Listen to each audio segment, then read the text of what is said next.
Hello students, welcome to this introductory lecture on regulating the digital. I am Ananth Padmanabhan, Dean at Daksha Fellowship and Pathway Director of the Technology, Law and Policy Pathway. In this lecture, we are going to understand why the new digital space must be regulated, how in the opinion of some leading scholars it ought to be regulated or could be regulated, the various kinds of regulatory and policy challenges that are emerging, such as for instance data, the pipes through which data flows, as well as the content that is emerging from all these operations of big tech companies. And of course, we will look at what we at Daksha Fellowship has to offer to help you navigate this space.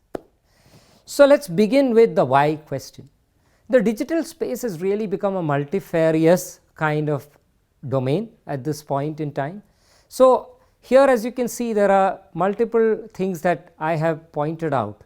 One is the rise of biometric technologies. The second is, for instance, something like cyber physical systems such as drones, and the third is the melding of digital and especially the app based model into what we do in our daily lives. So let us just look at, for instance, the drone, which is shown here, right. What happens if this guy gets into your private domain, intruding into your privacy, or what happens if this guy explodes in mid-air and causing some injury, personal injury to individuals. Similarly, take something like Swiggy, right. While of course we know that there are concerns that emerge from Swiggy being a technology based service provider, there are also concerns from a regulatory point of view which emerge from the fact that Swiggy handles food. So you have both questions relating to the traditional regulatory domain and questions pertaining to technology, data, security and so on. So how do you sort of go about grappling with these issues? And here I have Dr. Larry Lessig offering some guidance, where he had back in 2004-5 in the context of the internet said there are 4 different ways in which regulatory instruments will evolve. One is of course law, the standard mechanism of regulation, but he also said over time behavioral norms will in many ways regulate technology, and in the context in which he was speaking, the internet. He also added that market would adapt to certain challenges, and therefore market norms will evolve in addition to behavioral norms. And finally, and most interestingly, he emphasized that technology and code itself will start regulating the code. It is almost recursive in that sense, right. So the internet will in many ways get to be regulated by internet and digital technologies. So Dr. Lessig of course was speaking about the internet back in 2004-5 when it really looked somewhere between what we call Web 1.0 and Web 2.0. I mean, this was really the internet of yesterday, as you can see, the static web, where it was basically a read-write web as they call it, and of course you dial up and so on. I do not want to delve too much into it, but just to say that today this is somewhat different and very different in fact, and this is somewhere the kind of model that we have. You have digital apps, you have cloud computing, you have all these interesting new solutions to make us seamlessly access the internet, and of course you have more ubiquitous broadband than ever before. So it will be interesting for us to engage with how the future looks like, and for instance we have some of these images here. You have augmented reality, virtual reality, you have a brain chip here, and how is that going to work with something inserted inside your body and reading and processing all this data, including your thoughts and so on. And then of course the whole question of what is real and what is fake. I mean, here you can see, for instance, these 2 images of Mark Zuckerberg. At this point the technology is only such that we can probably, by taking a look at this, say that the one on the left is the fake image and the one on the right is the real one. But it's the future is almost here, where we are at a point where soon enough it may be difficult for the naked eye to arrive at this assessment as easily as we are able to at this point. So that really raises questions around multiple policy interventions required to regulate the digital space.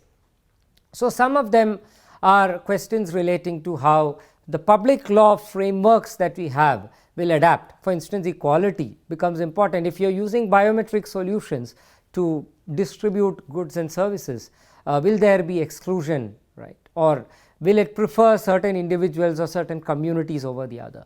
Then there are questions around privacy, right. I mean, your fingerprint is being used. I mean, there is a bodily privacy issue. Your data is being used, and that is an informational privacy issue. And the Indian Supreme Court has, for instance, now made it clear through a 9-judge bench in Puttaswamy that informational privacy is a fundamental right. Similarly, there are free speech and expression issues, right. For instance, you are regulating fake news, but someone might say what is falsehood to you is my reality, and there is no bar really expressly in the Constitution of India on regulating falsity as such, unless there is a defamation and so on, right. So, how do you then create frameworks which respect free speech while at the same time, for instance, stopping viral spread of misinformation? And finally, there are questions on even governance, right. Like when you talk about technocratic models, I mean, the standard ways in which we think about the state, right, separating these multiple powers, the legislature, executive and the judiciary, these seem to kind of collapse because you have this technocratic layer which is in many ways governing us, whether it is policing through facial recognition systems, or whether it is distribution of goods and services through in the Indian context Aadhaar, right. Who controls these systems? Is it the technologists? Is it the standard state, the bureaucracy as we know it? Is it the judiciary that has a say in what we do? These questions are really all up in the air. Just to revisit the earlier slide, right, which spoke about the future, the one thing that was common to all of this was the presence of data, the centrality of data rather, and huge volumes of data, a lot of variety of data. So, data protection is definitely going to be an important issue, right, when we talk about regulating the digital. And again, this is a very complicated problem because there are all kinds of data we are talking about. There is personal data, and within personal data, of course, you have sensitive personal data. And how do you really kind of regulate and protect the data of citizens? So, currently India, as we know, is going through a move towards a personal data protection law. The bill is before the Joint Select Committee, and as we can see, there are rights being spoken about, new kinds of rights which citizens must enjoy. There are exceptions to those rights which are also important to bear in mind. There are a lot of regulatory parameters that technology companies will have to comply with, and of course, then there is a full regulatory architecture. There is a proposed data protection authority, and all of this is of course going to engage lawyers, policy makers, government professionals, public policy professionals deeply. Similarly, there is a move to think about a regulatory regime for non-personal data, and that has in fact been initiated on account of the Chris Gopalakrishnan committee, which is looking into non-personal data. Again, here there are many kinds of questions, such as who is going to enjoy the value unlocked from non-personal data? Should there be some revenue sharing mechanisms? So, these kinds of questions are really going to engage all of us.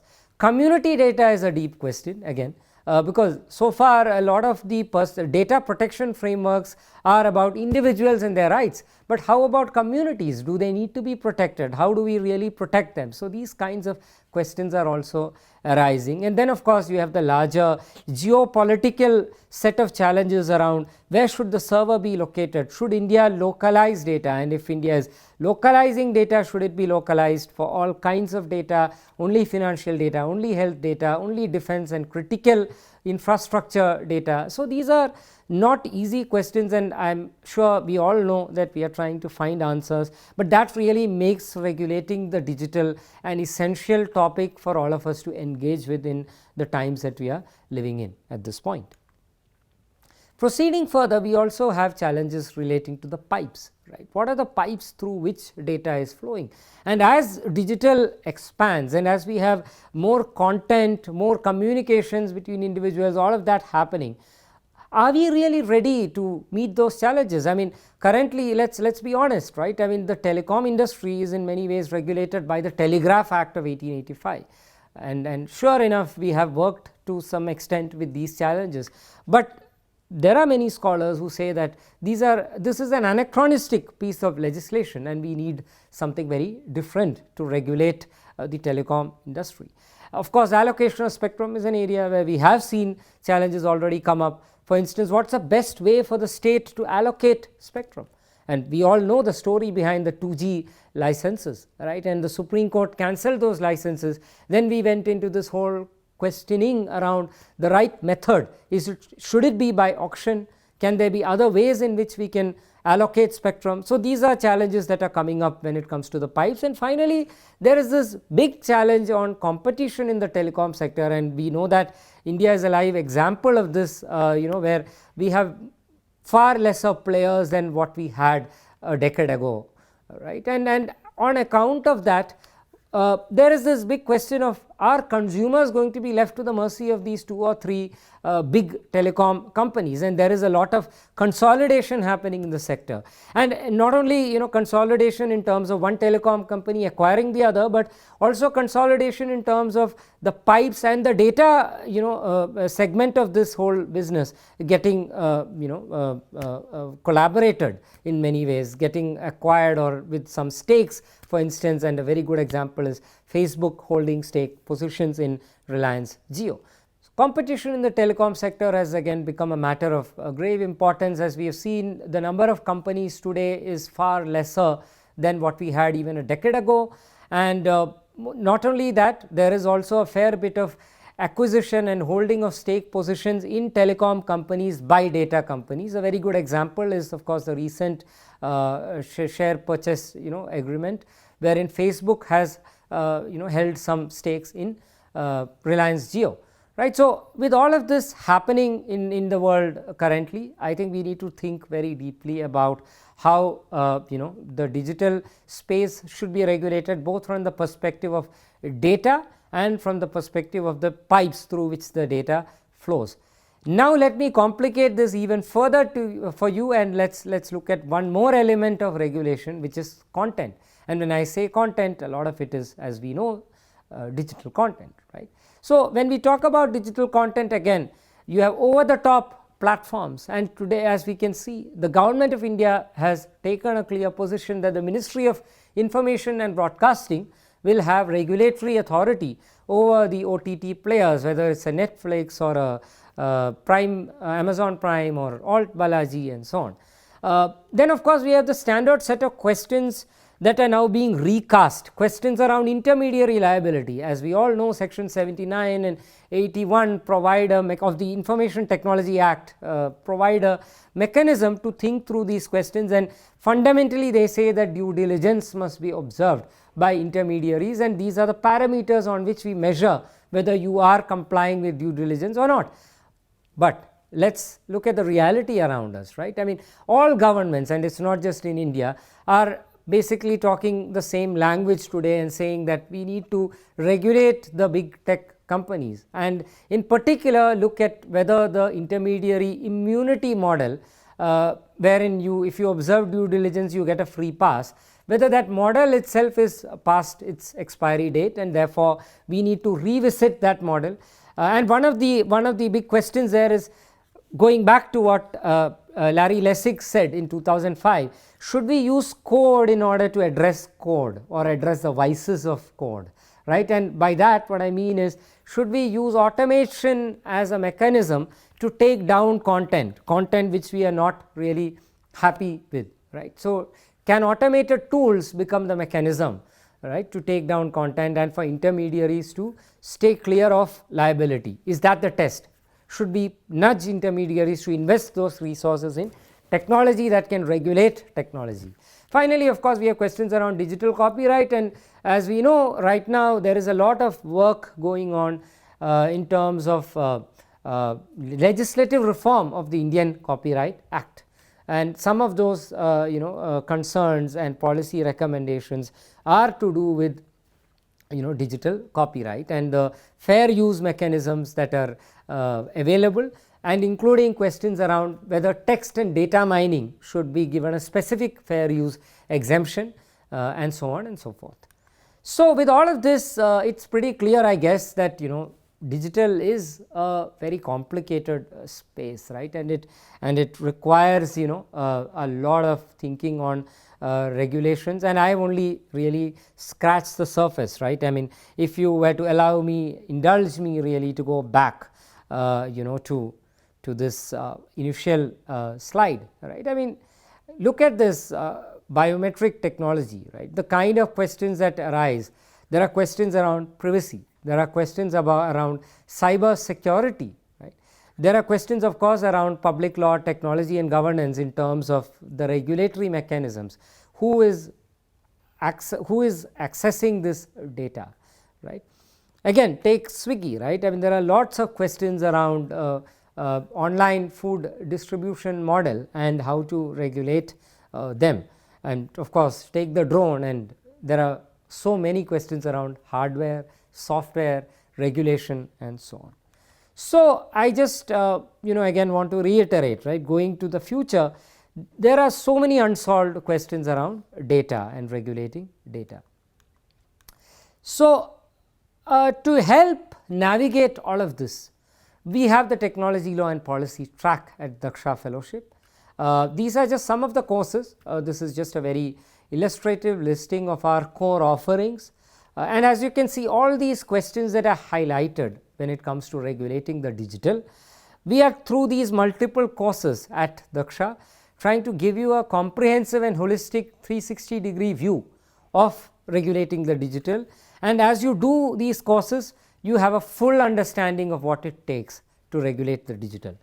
So, before we move to our next lecture, I would like you to keep these different aspects and pillars of digital regulation in mind, and I look forward to our next lecture. Thank you, students.